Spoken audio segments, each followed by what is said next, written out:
கொடூரமான வேட்டைக்காரன். விக்ராந்த் சிங் ஒரு கொடூரமான வேட்டைக்காரன். அவனுக்கு விலங்குகள் மேல எப்பவுமே கருணை இருந்ததே இல்ல.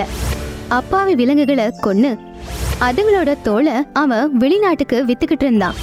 சில நேரம் விலங்குகளை வேட்டையாடி அத கறிக்கடைக்காரனுக்கு கொடுத்துருவான். மத்தியானம் ஆக போகுது, இன்னும் ஒரு வேட்டை கூட கிடைக்கல. இந்த நகரத்தோட ஜூவுக்கு மானை பிடிச்சிட்டு வரேன்னு நான் சொல்லியிருக்கேன். கொஞ்சம் காசு அட்வான்ஸா வாங்கியிருக்கேன். இன்னைக்கு நான் மானை வேட்டையாடலனா ரொம்ப கஷ்டமா போயிடுமே. விக்ராந்த் சிங் அப்படி மனசுக்குள்ள பேசிக்கிட்டு அவன் பதுங்கியிருந்து மான் எப்ப வரும் அப்படின்னு காத்துக்கிட்டு இருந்தான். ஆனா சாயந்தர நேரமும் ஆச்சு, ஒரே ஒரு மான் கூட பக்கத்துல வரல. வர வர விலங்கெல்லாம் ரொம்ப புத்திசாலியா மாறிடுச்சு போலயே. விக்ராந்த் சிங் இப்படி யோசிச்சுக்கிட்டு இருந்தா அப்பதான் ஒரு மான் வர சத்தம் அவனுக்கு கேட்டுச்சு. உடனே அவன் செடிங்களுக்கு நடுவுல போய் மறைஞ்சுக்கிட்டான். அப்ப அவன் பார்த்தா சில மான்கள் அவனை நோக்கிதான் வந்துகிட்டு இருந்துச்சு. சரி, நாள் ஃபுல்லா காத்ததுக்கு நல்லதாகுது. அப்படி அவன் ஒரு மானை குறிப்பாத்து துப்பாக்கிய வச்சான். அந்த மான் கூட்டத்துல சிங்கி அப்படிங்கிற மான் அதோட குழந்தை பிங்கு மான் கூட வந்துகிட்டு இருந்துச்சு. பிங்குக்கு சிங்கி சொல்லிக்கிட்டே தான் இருந்துச்சு. பிங்கு, உன்கிட்ட எத்தனை தடவை சொல்லிருக்க அங்க இங்கன்னு போகாதன்னு, ஆனா நீ பேச்சு மதிக்கிறியா? என்னம்மா எப்ப பார்த்தாலும் திட்டிக்கிட்டே இருக்கீங்க? நான் என்ன இன்னும் சின்ன குழந்தையா? நான் இப்போ வளர்ந்துட்டேன். பிங்கு, நான் சொல்றத மட்டும் கேளு. பாத்தியா, சாயந்தரம் நேரம் ஆயிடுச்சு, இருட்டாக போகுது. ஆனா பிங்கு அவங்க அம்மா பேச்ச கேட்கவே இல்ல. கொஞ்சம் அவங்களுடைய கவனம் வேற பக்கம் போச்சுன்னா பிங்குவும் வேற பக்கமா போயிடுவான். இந்த அம்மா எப்ப பார்த்தாலும் சும்மா என்ன திட்டிக்கிட்டே இருக்காங்க. அட, நான் வளர்ந்துட்டேன், எனக்கு தனியா சுத்தணும்னு ஆசை இருக்கும்ல. பிங்கு அவங்க அம்மாவை விட்டு தூரமா போயிடுச்சு. ஆனா அதுக்கு தெரியாத விஷயம் அது ஒரு ஆபத்தை நோக்கி போய்கிட்டு இருக்கு அப்படிங்கிறது தான். பொதருக்கு நடுவுல ஒளிஞ்சிருந்த விக்ராந்த் சிங் அந்த மான சாகடிக்க முயற்சி பண்ணிக்கிட்டு இருந்தான். இது மான் குட்டி ரொம்ப சின்னதா இருக்கு. ஆனா மார்க்கெட்ல இதுக்குதான் டிமாண்டு. இதுக்கு நிறைய காசு கிடைக்கும். நல்ல வேளை இது தனியா வந்துடுச்சு.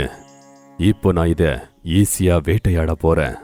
அப்படி யோசிச்சு விக்ராந்த் சிங் மறுபடியும் அந்த துப்பாக்கியோட குறிய அந்த மானை பார்த்துதான் வச்சான். அந்த நேரத்துல பிங்கு அந்த காட்டுல இருக்கிற ஒரு ஆத்து தண்ணியில தெரியற அதோட உருவத்தை பார்த்து சந்தோஷப்பட்டுக்கிட்டு இருந்துச்சு. நான் பார்க்க எவ்வளவு ஸ்மார்ட்டா இருக்கேன்ல, அப்படியே ஹீரோ மாதிரி நான் வளர்ந்து பெரிய ஹீரோவா ஆயிடுவேன். அப்போ இந்த பக்கம் விக்ராந்த் சிங் பிங்குவை பார்த்து சொட்டான். அப்போ அதுல இருந்து வந்த தோட்டா பிங்குவோட உடம்புக்குள்ள போயிடுச்சு.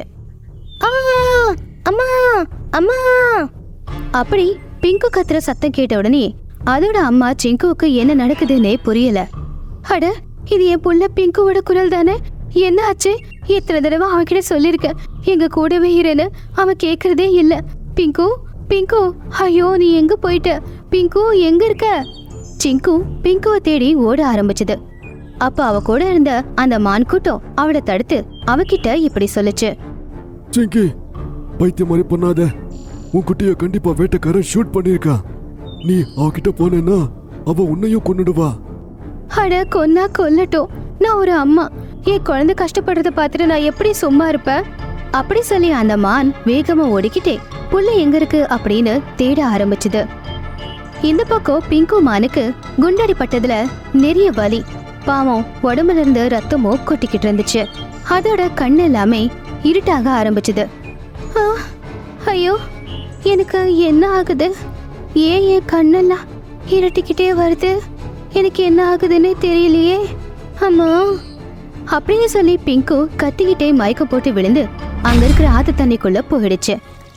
ஆத்துக்குள்ள இருக்கிற மீன்களின் ராஜா மோகனோட பார்வை பிங்கு மேல போச்சு. இவ பிங்கு, இது என்னோட நல்ல ஃப்ரெண்டு சிங்கியோட பையன். அட கடவுளே, என்ன ஆச்சு? கண்டிப்பா அந்த வேட்டைக்காரன் தான் ஷூட் பண்ணிருப்பான். அப்போ அந்த மீன்களின் ராஜா ஆத்துக்குள்ள இருக்கிற எல்லா மீன்களையும் வர சொல்லி அவங்க கிட்ட சொன்னாரு.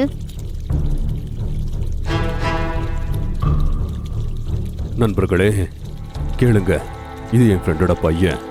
அவன் நிலைமைய நீங்களே பாக்குறீங்க. அவனை ஷூட் பண்ணிருக்காங்க. கண்டிப்பா அந்த வேட்டைக்கார விக்ரால் தான் ஷூட் பண்ணிருக்கணும். எல்லாருக்கும் அவன் எதிரி. இதுக்கு முன்னாடி நம்ம ஃப்ரெண்ட்ஸையும் வலை போட்டு தூக்கிட்டு போயிருக்கான். நம்ம கண்டிப்பா இவனை காப்பாத்தி ஆகணும். இவனை நாம ஒளிச்சு வைக்கணும். அந்த விக்ரால் சிங் கண்டிப்பா இவனை தூக்கிட்டு போக வருவான். மீன்களின் ராஜா சொன்னது கேட்டு அங்க இருக்கிற எல்லா மீன்களும் சொல்லுச்சு, நாங்க என்ன பண்ணணும்னு சொல்லுங்க. குளத்துல இருக்கிற இலையை எடுத்து இவனுக்கு நாம வைத்தியம் பார்க்கணும். அதுக்கு முன்னாடி விழுந்த குண்டை நம்ம எடுக்கணும். குண்டோட விஷம் அவன் உடம்புக்கு போக கூடாது.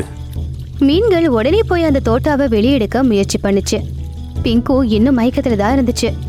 மத்த மீன்கள் அந்த ஆத்துக்குள்ள இருக்கிற சில மூலிகை செடிகளை எடுத்துட்டு வந்து அதை இடிச்சு அதோட ரசத்தை பிங்குக்கு அடிப்பட்ட இடத்துல போட்டாங்க. கொஞ்ச நேரத்துல இவன் முழிச்சிருவா. கொஞ்ச நேரத்துக்கு அப்புறம் அந்த வேட்டைக்காரனும் வருவான். ஆனா இந்த வாட்டி அவனுக்கு நம்ம பாடத்தை புகட்டியாகணும். இந்த பக்கம் பிங்குவோட அம்மா பிங்குவை தேடிக்கிட்டு ஆத்துக்கிட்ட வந்தாங்க. ஆனா அங்க பிங்கு அவங்களுக்கு கிடைக்கல. இங்க இருந்து தானே சத்தம் வந்துச்சு. ஆனா இங்க என் புள்ள பிங்கு இல்லையே. Pink pink. அப்ப ஆத்துக்குள்ள இருக்கிற மீன்களின் ராஜாவுக்கு சிங்குவோட சத்தம் கேட்டுச்சு.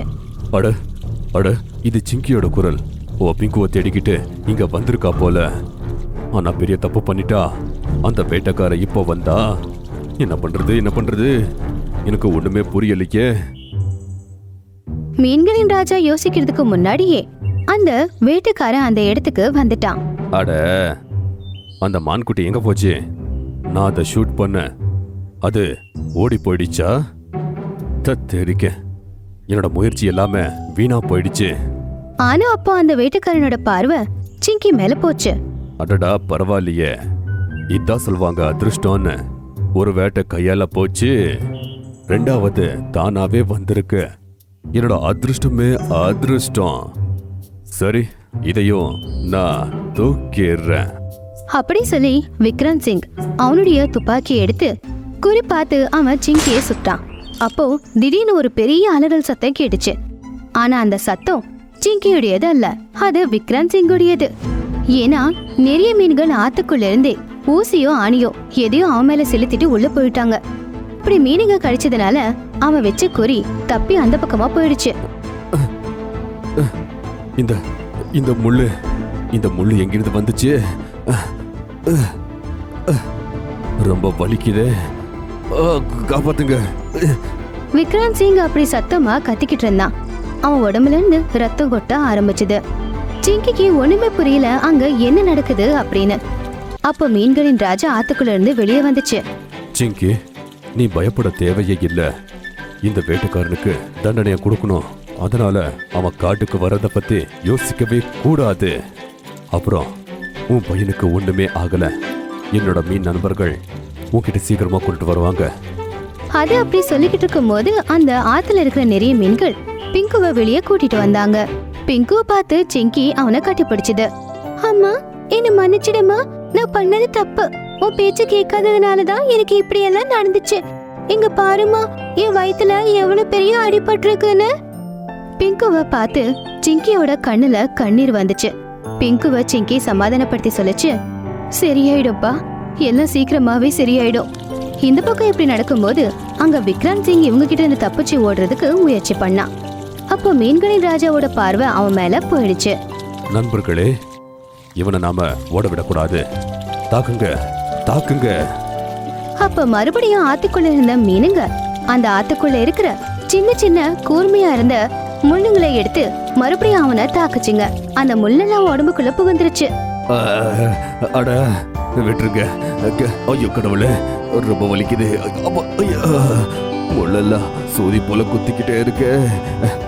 அட, காப்பாத்துங்க. விக்ரம் சிங் அங்கேயே மயக்க போட்டுட்டான். அவன் செஞ்ச தப்புக்கு அவனுக்கு தண்டனை கிடைச்சிருந்தது.